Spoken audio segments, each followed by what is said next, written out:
SBI வங்கியின் you know செயலியை பயன்படுத்தும் கோடிக்கணக்கான வாடிக்கையாளர்களை குறிவைத்து தற்போது ஒரு மாபெரும் சைபர் மோசடி நடைபெற்று வருகிறது.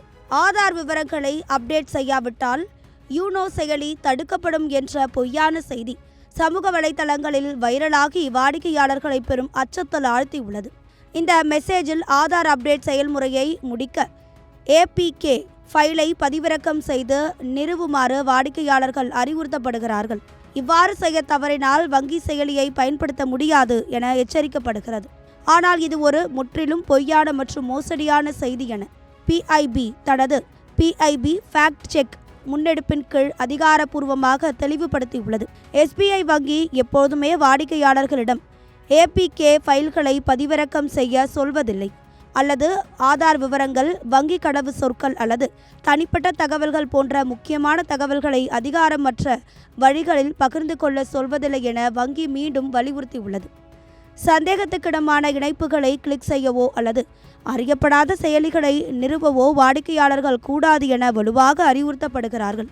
சரிபார்க்கப்படாத மூலங்களில் இருந்து ஏபிகே ஃபைல்களை பதிவிறக்கம் செய்வது சாதனத்தின் பாதுகாப்பை சமரசம் செய்து முக்கியமான தகவல்களை இழக்க வழிவகுக்கும். இது ஃபிஷிங் மற்றும் நிதி மோசடி முயற்சிகளில் பயன்படுத்தப்படும் பொதுவான தந்திரங்கள் ஆகும்.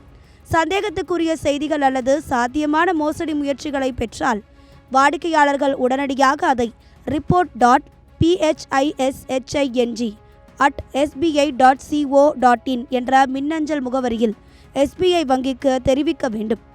டிஜிட்டல் வங்கி பயன்பாடு அதிகரித்து வரும் இந்த காலகட்டத்தில் சைபர் சுகாதாரத்தின் முக்கியத்துவத்தை நிபுணர்கள் தொடர்ந்து வலியுறுத்தி வருகின்றனர். அழைக்கப்படாத பதிவிறக்கங்களை தவிர்ப்பது மற்றும் தனிப்பட்ட மற்றும் நிதி தகவல்களை பாதுகாப்பது மிக முக்கியம். எஸ்பிஐ போன்ற அதிகாரப்பூர்வ நிறுவனங்கள் இரகசிய தகவல்களை முறைசாரா செய்திகள் மூலம் ஒருபோதும் கோர மாட்டார்கள் என்பதை வாடிக்கையாளர்கள் நினைவில் கொள்ள வேண்டும்.